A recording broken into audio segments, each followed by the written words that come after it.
You know, fellas, Thanksgiving is one of my favorite holidays. Mine too. It's pretty sweet, baby.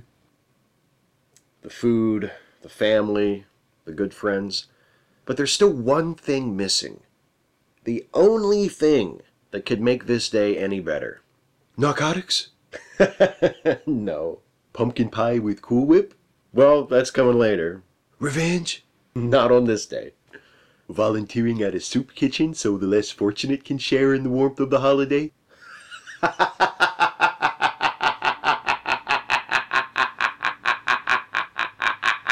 No! By taking up the Turkey Day mantle carried down to us by giants like Joel, Mike, Crow, Tom Servo, by watching an awful movie and making fun of it. Carrying on the tradition of Mystery Science Theater 3000. Okay. Yeah, we can do that, baby. Excellent. It just so happens I found the perfect subject. It's a short school film from the late 1940s, produced by Coronet Films, and it's called Dating Do's and Don'ts. Yes, Mom, I've got it. I don't know why she makes me proofread her ransom notes. She's the language arts teacher. What's that? A putty tat? That's what I'm talking about, baby. High teen carnival. I don't think it means what you think it means. Oh, yes, the ticket he told me about. Well, let's see what he has to say. I never really thought about owning a chocolate factory, but I guess I'd give it a shot. Doc says I'll be all right, only I have to stay off my feet for a week or so. That is, unless Toby Benson finds me, then he will finish the job he started when he found out I snitched on him. Is that a true story? You know it, baby. Have yourself a time and tell me all about it. Wear those underwear I sent you when you do. Couple. That means a date. Not like just going around with the crowd. Just me and the girl. You hear that, Dad? A girl! Now leave me alone. Right? Only, what girl? Who? How do you choose a date? Whose company would you enjoy? Who's most likely to put out? One thing you can consider is looks. Woody thought of Janice and how good-looking she was. How she resembled Little Bo Peep from Babes in Toyland.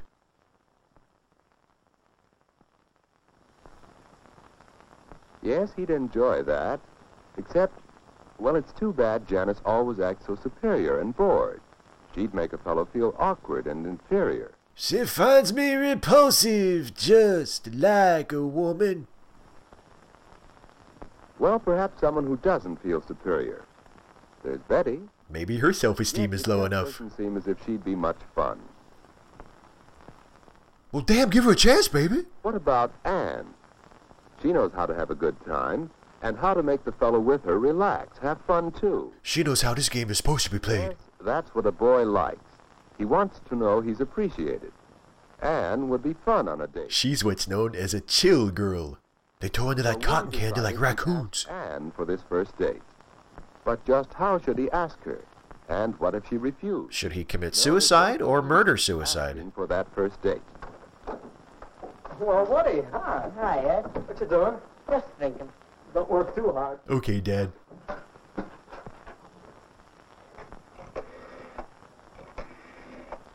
Boy, won't it be great when we can order pizzas with these? Ed, is this private? No, stick around if you like. Pervert. Well, hello, Edward. I thought I heard you come in. Hi, Great-Grandma. For supper. Oh, Mom, is it all right with you if I have a date Saturday night? Well, of course, you generally go out on Saturdays. Hello, may I speak to Mary, please? But, Mom, this is different. A date. Can you please just validate me? I need this. Sure, yes, but I'd like to take Aunt Davis to the High Teen Carnival. Oh, Anne's a nice girl, but a date? Well, you're rather young. And Anne is our church bicycle. I think he can swing it. We all have to start sometime. Well, Good point. Better get yourself a beer and a pack of cigarettes, too. Ed knows what I mean. Weekends only, and not too late. Hello, Mary. Mom. And don't fuck up. You know what I mean. Check on the night. I think I can get by a little earlier than usual. These feelings when I look at him, what do they mean? All right, Mary. Bye now. Boy, Boy, you sure make it sound easy. How do you do it? Practice, my boy. Experience. The trick is not seeing them as I know people. what to say, what to talk about. Now, don't worry about that. Just be your natural talkative old self. Tell her that joke about how you know you're at a gay barbecue. Oh, Mom, is the floor dry yet? Yes, you can come in.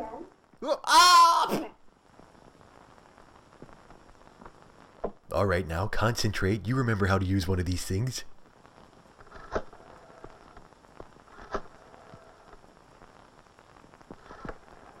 Calling a girl on the phone. Didn't Dante write about that? Hello, Mrs. Davis. This is Woody. Alan Woodruff. May I speak to Ann? Okay, he dialed 3 numbers. Well, they live in a small town, baby. Say, can I get your number? Sure, it's 4. Ann? Well, how about a date? Well, really, no thanks, Woody. She dodged a bullet there, baby. For now, she's got 2 hypothetical scenarios to go. Did it this way. Hi, Ann. Have I told you about my no orgasm guarantee? I guess I'm busy. Oh, yeah? Any chance of giving him the brush off for me? Well, of all the nerve. 2 for 2. I think she's gonna make it, baby. Ann? This is Woody. Well, I have a ticket for the High Teen Carnival Saturday, and... Click, dial tone. Well, would you like to go? Why, yes, Woody. I'll have to talk to my folks about it. And I'll have to find a date, but thanks for the tickets. Fun. Yeah. Well, shall I pick you up about 8 o'clock? AM? I thought we could have breakfast and then have lunch. I think it'll be all right, but I'll let you know for sure. Bye. A date with Woody. So it's come to this. So he imagines himself failing twice and succeeding once. Only the last scenario is canon then? It's the incredible dress that doubles as a slipcover. She's not even married yet and she's already picking out a house coat. Oh, shit. That dime bag fell out of the pocket when I was twirling around. Come in. Hi, Ann. Hi, Judy. What's ratchet? That's what all the girls at school was calling you today. Why aren't you being Krista's little sister? I'm getting ready for my date tonight with Woody. Oh, he's nice. A date, huh? Oh, that must be why you painted yourself like a whore. He plays for dinner? No, silly. We're going to the High Teen Carnival. Which reminds me, I need to find that dime bag before I go. That doesn't sound like much. Why, we'd have fun at the carnival, you and I, wouldn't we? Oh, yes. Well, Woody and I are going to have fun in just that way. You're going to fight about something unimportant 5 minutes after you arrive and spend the rest of the night burning with resentment toward each other? You spend a lot of money to do that. You just enjoy whatever you do. Whether it's movies or parties or anything. And you leave your boyfriend enough money so he'll ask you again. Leave your boyfriend enough money so he'll ask you out again. Or as it was known to women in the 1950s, the American dream. Come in. Look, Ruby, how do you get my stockings from the bathroom? Sure. And that little bottle of hooch I keep in my garter. Mom, do we have any cleaning fluid? I'm out of poppers and I need to get high for the High Teen Carnival. You know we have some. Oh, here, let me. No, I'll do it. That's it, son. Look your best. Your first date is mighty important. Yeah. Steve, were you like this before your first date? No, my first date wasn't until I was like 20. Oh, yes, I remember. Your adolescence was a wasteland of alienation and squandered opportunities. Right. I took my date seriously. A date was a major event. Especially during the Industrial Revolution. My date had a flat tire and he was an hour late. And he didn't even bother to call me. Well, when he finally came, I had to run upstairs and do my face and my hair all over again. Oh, I was so upset. I'm glad he was killed at the Battle of Spotsylvania. Your mother lost all interest in him after she met me. And my friend, herpes type 2. And the moral of that story is... Look before you leap. Or was it might makes right? And the same goes for Ann. Any girl who can't be ready on time for a date isn't good enough for my boy. Well, what are you doing? Oh, go find a mirror so you can see yourself. I just thought it would be a cool shot. Hi, Woody. Oh, hi. Big night, eh? Yeah. Flowers. He does love me. Anne won't expect flowers, will she? Huh? Oh, I hardly think so. I'm taking these to Mary because it's a special occasion. Our first abortion. I want to take flowers anyway. I guess there's no law against it. But I don't have to, unless it's a ritzy affair. That's the general idea. Flowers for a prom or a very special party. Otherwise, you don't need to. You're clothed and shod. That should be plenty for the high teen carnival. I'm going, folks. Bye, son. Mind your drill, Sergeant. And be sure to write us the minute you get to Korea. You see? I was right. Look how high everybody is. Oh, for the days when you could draw a crowd with the generic promise of games. Look how high that guy is. And see how excited she is about popping a balloon? Alright, yeah, I'm starting to see it now.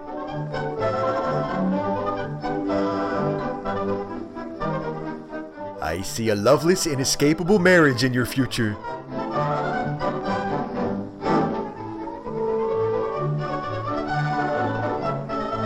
Jesus, he grips that hot dog like a murder weapon.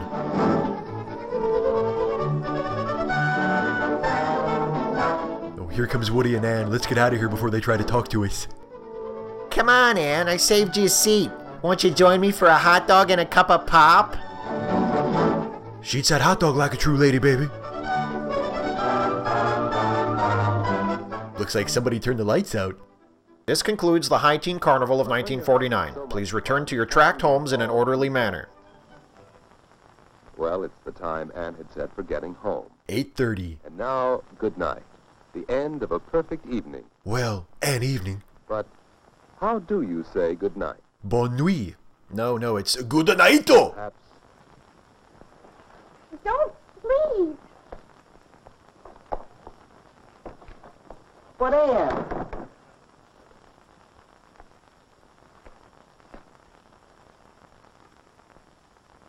And so the men's rights movement was born. or it could go this way. It's like he's being toyed with by a cruel and capricious God. Like those people in the Bible. well, so long. Wow, he friend-zoned himself. Just like that. Was it my tablecloth-looking dress, or the fact that I laughed like a macaque? So let's try saying good night again. One more way. Well, it's getting late. Yes, it is. I'd ask you in for a bite to eat if it weren't so late. And if my father wasn't waiting on the other side of this door with a loaded 12-gauge. Next time. Say, that sounds good. I'll call you next week. Will you? Well, thanks so much.